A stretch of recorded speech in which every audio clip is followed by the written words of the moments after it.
suis accompagnée de Christelle de Solidarité Paysan pour cette journée. Bonsoir, bonjour. On est super contents de vous accueillir ici aujourd'hui. Merci à tous et à toutes d'avoir fait le déplacement. On va poursuivre par la présentation de certaines associations qui sont par ici particulièrement. Donc soit vous pouvez rester assis et continuer de nous écouter, vous pouvez vous lever et puis on fera les témoignages un peu plus tard des étudiantes. Ou sinon on peut changer d'organisation, mais tu peux pas tout faire. Puisque tout le monde est là, sinon on va commencer par les étudiantes. C'est pas grave. C'est bon pour vous les filles? Ouais. Eh bien allez-y, vous pouvez monter ça. Je vous propose de les applaudir, c'était pas facile pour elles.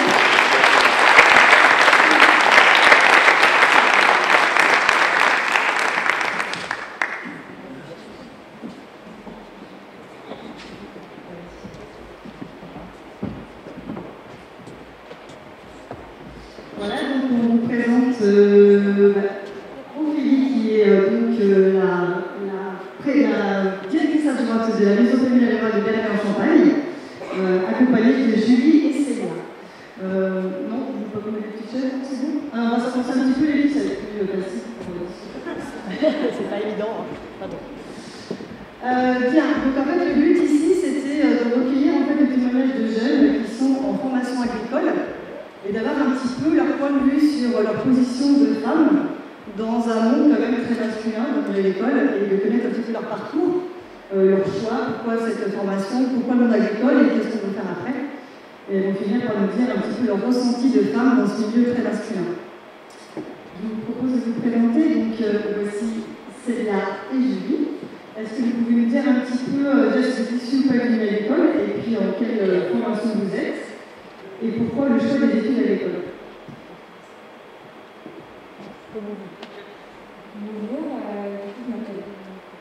Bonjour, je m'appelle Célia Lola et j'ai 17 ans. Je fais partie de la maison familiale rurale de Bernay-en-Champagne. Donc actuellement, je suis en terminale bac pro CGA, donc conduite et gestion d'entreprise agricole. Actuellement, je travaille dans le secteur de Saint-Jean-d'Athée. Donc je travaille en production porcine, en laissant en restaurant. Est-ce que tu es issue du milieu? Je ne suis pas du tout issue du milieu.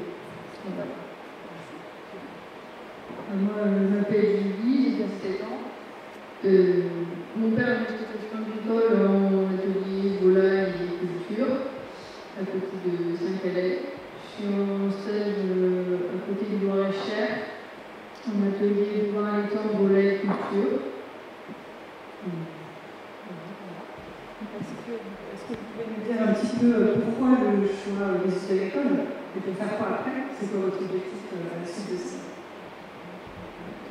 Eh bien, j'ai choisi cette formation pour, à l'issue d'être salarié agricole en production porcine à peu près 4 ans après mon BTSS et après être salarié, éventuellement m'installer en production porcine.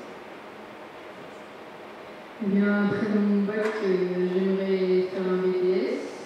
Et suite à ce BTS, aller m'installer sur une exploitation avec des ruminants et volailles et culture. Vous pouvez nous dire un petit peu si c'est la 3e année que vous êtes dans plonge familiale agricole, puisque vous êtes en terminale du bac CGA. Comment vous vivez votre intégration au sein d'un public plutôt masculin? Est-ce que ça se passe bien? Est-ce qu'au niveau des recherches de stage aussi c'est simple ou pas? Et à quoi vous avez pu être confronté dans ce milieu-là? Eh bien, pour l'intégration au niveau classe parmi les garçons, ça va. C'est juste, des fois il y a quelques réflexions sexistes ou des trucs comme ça, mais faut avoir du caractère, quoi. Et sinon, pour les recherches de stage, ça va, mais c'est après qu'on découvre des fois des personnes un peu plus machées. Oui, pour les recherches de stage, ça peut être un peu compliqué pour des femmes par rapport à notre morphologie, etc. Et par rapport aux avis de certains exploitants, c'est pas forcément facile de pouvoir trouver un stage. Est-ce que vous pouvez nous citer quelques exemples pour qu'on se mette dans votre boucle un petit instant, de petites remarques, de choses peut-être liées aussi aux certaines tâches que par défaut on attribue aux hommes et pas aux femmes? par exemple la conduite de tracteur. Est-ce que vous pouvez nous faire part un petit peu de votre expérience par rapport à ça? Et bien moi j'ai passé toute une année de seconde à pas conduire spécialement tracteur parce que je suis une fille. Et autrement, je crois que c'est tout. Est-ce que Tu l'avais demandé de conduire, on t'a dit non clairement, ou est-ce que c'était implicite, en fait, on ne t'a pas proposé? Bah, c'était vaguement, je l'ai demandé, mais c'était vaguement et je me conduisais jamais.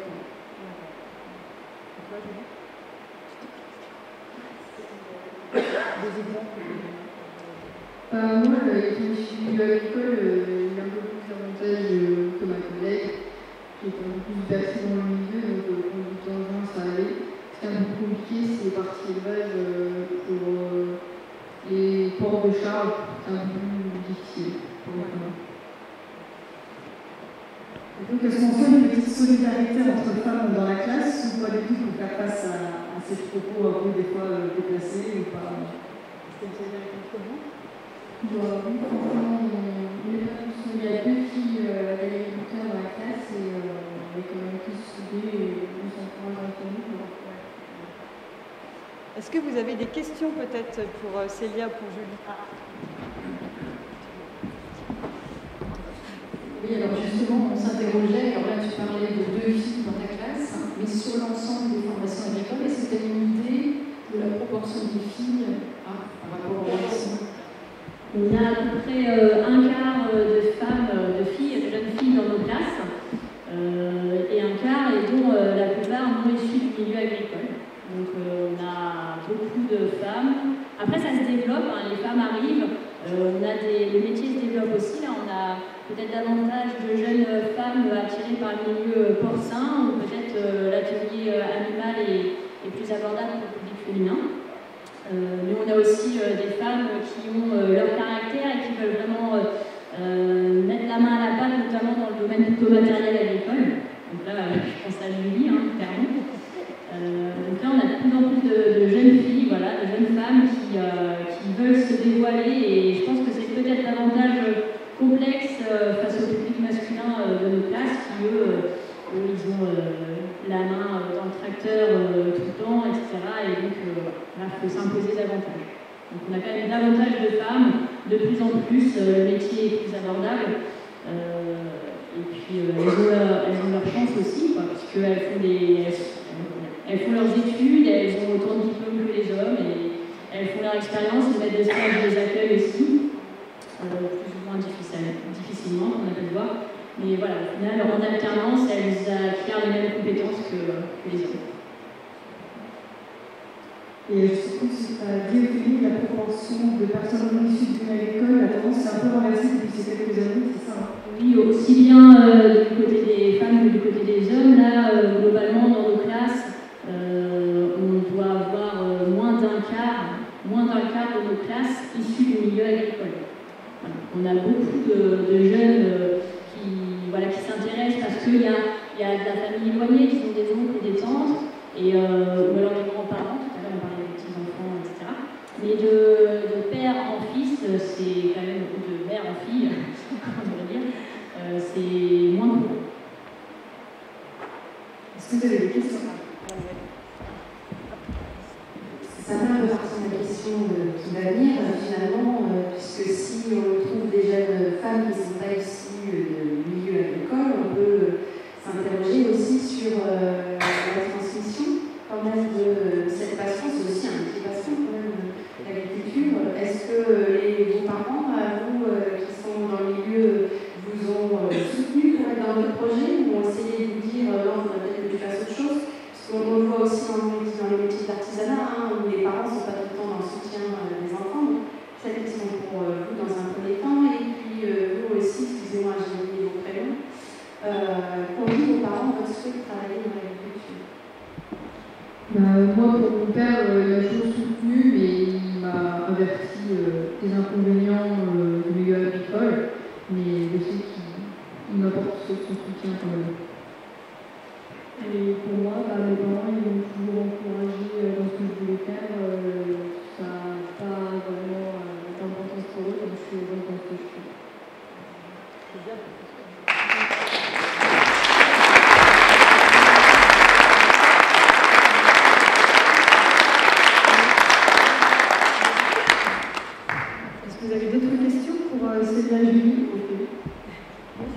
Oui. Bonjour. Je voulais juste savoir justement quelles sont vos motivations. Pourquoi vous avez fait ce choix en fait? Vous qui n'êtes pas issu du milieu agricole. Et depuis toute petite, j'ai toujours adoré les animaux, que ce soit vaches ou chiens. J'ai fait des stages vétérinaires et un jour j'ai découvert l'agriculture et surtout l'élevage porcin. Et c'est là où j'ai adoré et que j'ai continué ce métier-là.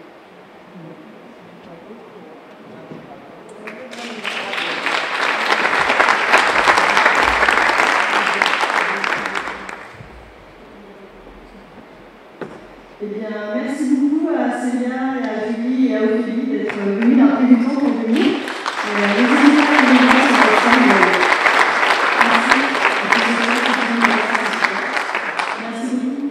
On va continuer avec le témoignage de Julie. On peut l'applaudir pour l'encourager.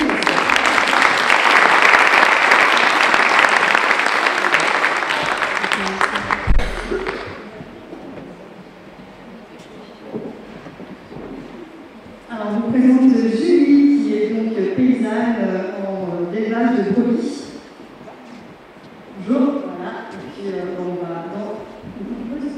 du coup, Julie, si tu peux dans le même esprit, te présenter si tu es issu pas du milieu agricole, pourquoi ce choix, et puis ta production, etc. Puis après, tu nous raconteras un peu plus en détail comment tu vis ta place de femme au milieu agricole. Alors bonjour, Julie, je me suis installée en 2012 en brebis légère dans leur Sarthe, avec donc en élevage biologique, avec transformation fromagère. Alors je suis petite fille d'agriculteur, comme beaucoup il paraît. Yes, voilà, donc mes parents n'étaient pas du tout dans la profession. C'est une reconversion assez précoce. J'ai eu le temps de me former à l'animation sociale et socioculturelle, et puis j'ai découvert que ça ne me convenait pas, que je préférais la compagnie des brebis à la compagnie des adolescentes. Désolée. Voilà, donc je me suis installée sur des terres qu'un agriculteur nous a proposées. Donc il continuait son activité, mais il souhaitait céder une part pour installer des jeunes. Donc nous on était là, ça tombait bien. Donc je me suis formée, j'ai fait un BPREA, donc en formation pour adultes. Là où on était, j'ai fait dans la Drôme, dans un élevage, avec beaucoup d'élevage de brebis. Je l'ai fait après 4 ans d'expérience en bergère en élevage, donc en garder des brebis viandes.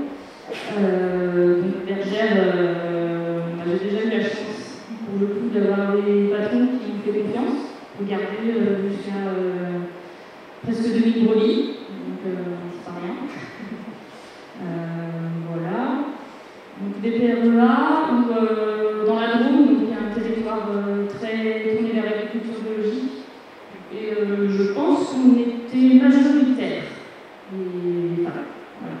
Donc je crois que c'est encore plus vrai aujourd'hui. Voilà, en 2012, déjà la CERF n'existait pas. Donc, je suis passée par la Chambre d'agriculture. J'ai présenté mon projet, les chiffres, et le Crédit Agricole ne m'a pas contacté pour éventuellement proposer des prêts. Mais c'est pas grave. Je pense qu'on n'avait pas suffisamment de montant, il manquait un zéro, je pense, pour notre installation. Donc, installé depuis 2012, mon conjoint travaillait au début, travaillait à côté. C'était un choix stratégique. Et au bout de 2 ans, il a pu nous rejoindre sur la ferme. Donc, on a démarré avec 17 hectares. J'étais en individuel. Et aujourd'hui, on a doublé notre surface d'exploitation. Donc, ça fait 35 hectares, en bio toujours. Et on est passé en dialecte. C'est souvent l'inverse qui se fait, à savoir la femme qui rejoint les filles. Voilà, on a fait un peu l'inverse. Pendant 7 ans, Sébastien, il a eu le doux statut de conjoint collaborateur d'exploitation, avec pas beaucoup de droits. Voilà. Donc aujourd'hui, on est à égalité, c'est vrai que c'est plutôt le format inverse. C'est lui qui a pris du galon avec l'agrandissement de la ferme, on a repris une partie des terres maintenant qui partent à la retraite. personnel, on est autonome en alimentation sur le propos. On peut peut-être parler, je ne sais pas si c'était prévu, partage des tâches, parce que pour le coup, concrètement des étudiants, moi le tracker, ça ne m'intéresse pas. J'ai déjà bien assez à faire avec une partie de la traite, de la transformation, une partie de la commercialisation, l'administratif. Voilà, et Sébastien, il n'aime pas trop ça non plus, le tracteur, donc en vrai, on est plus éleveur que cultivateur. Voilà. Sur la classe, oui, alors quand je me suis installée quand même, je me suis installée dans le Nord-Sarthe, dans le Brebis laitière, donc c'est une production qui n'est pas franchement locale. En bio, bon, ça a bougé depuis, mais c'était pas non plus, c'est loin d'être la majorité encore des installations, donc j'étais une femme. Pour le paysage agricole local, j'étais un peu. Bon. J'ai pas eu d'intimidation, hein, mais j'ai bien senti le regard, on a entendu derrière, ah, les clowns là-bas, mais ça peut pas marcher à Saint-Ouen, ça. C'est que 12 ans après, on est toujours là. Et les discours ont un peu changé quand même, parce que les agriculteurs ont été à notre produit aussi. Ils disent, ah, on se retrouve pour qu'on ait la cantine du village. Voilà. Mais alors, quand on parle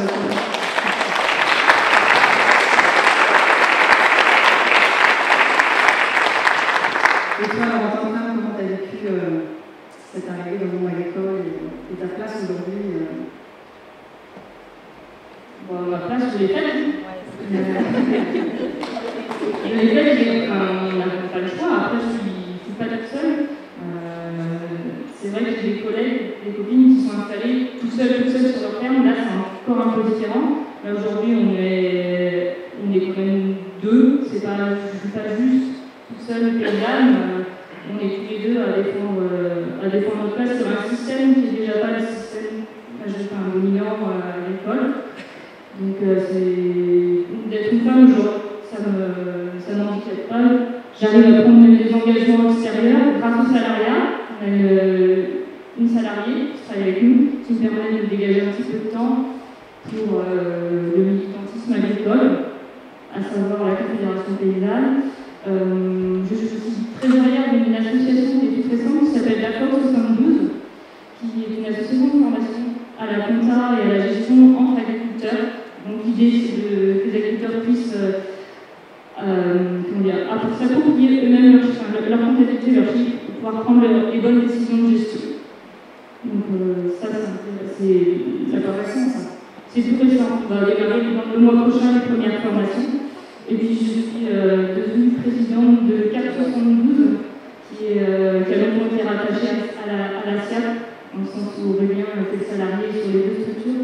Donc CAP 72, c'est une association de développement de l'emploi en milieu rural, donc qui fait surtout en 2017 faire un travail sur l'installation, surtout des non-issus du milieu agricole, des personnes qui ont des projets un petit peu atypiques, et aussi la question de la transmission, parce qu'il n'y a pas d'installation sans transmission sur les installations.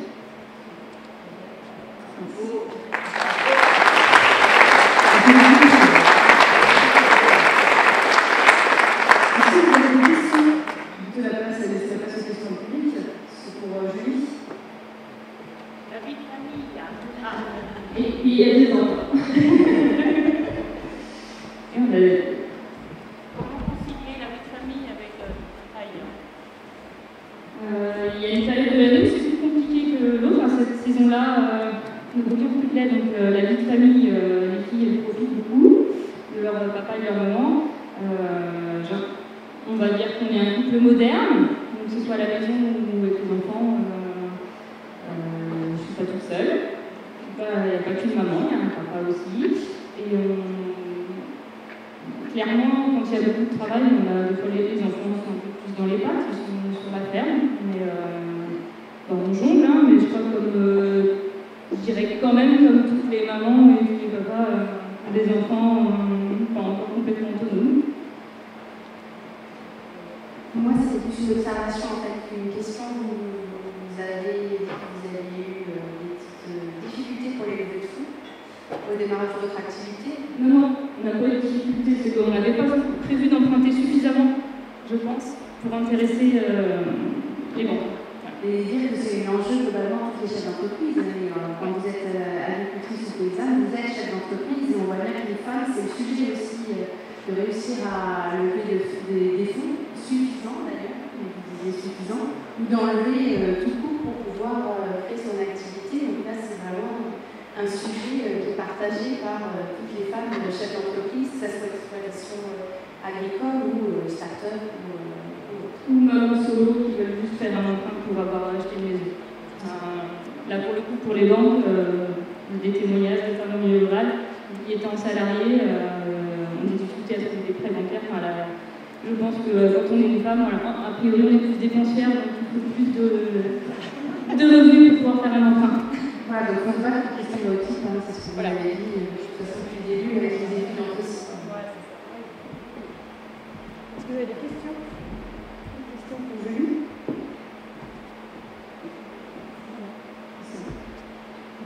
Et est-ce que tu as senti une différence du notre ton installation et maintenant, justement, sur la place de la femme, comme est-ce que tu as senti une évolution plutôt positive ou négative? J'ai senti une évolution plutôt positive. Enfin, en tout cas, je vois dans les organisations rurales et agricoles que je fréquente, clairement, il y a de plus en plus de femmes qui arrivent dans les structures, dans les conseils d'administration. Donc ça, c'est bien. Et j'ai l'impression, sur les structures de la maison des paysans que je fréquente, que c'est beaucoup dû à la SIAP, parce qu'il y a beaucoup de femmes qui sortent de la SIAP, qui se sont installées grâce au travail d'accompagnement qu'a fait la SIAP. Pour ces femmes qui sont surtout, enfin ces femmes et même ces hommes qui sont en grande majorité non issus du milieu agricole. J'ai une question. Est-ce que tu peux nous parler un petit peu des revenus, pas dans le détail, mais simplement de nous dire si aujourd'hui, en ferme bio, avec 35 hectares, vous avez un revenu satisfaisant qui vous permet de vivre dans de bonnes conditions? Oui. On n'aurait pas pu passer en galette, je pense, si on n'avait pas de quoi, d'un point de vue comptable, sortir nos revenus. Alors, je ne dis pas qu'on ne vit pas avec 2 000 € chacun par mois, mais on est plus du SMIC. Donc, en agricole, il paraît que c'est pas mal. Après, clairement, on sent bien que notre système, avec beaucoup de ventes directes, du circuit court, de la transformation, on maîtrise de la production à la vente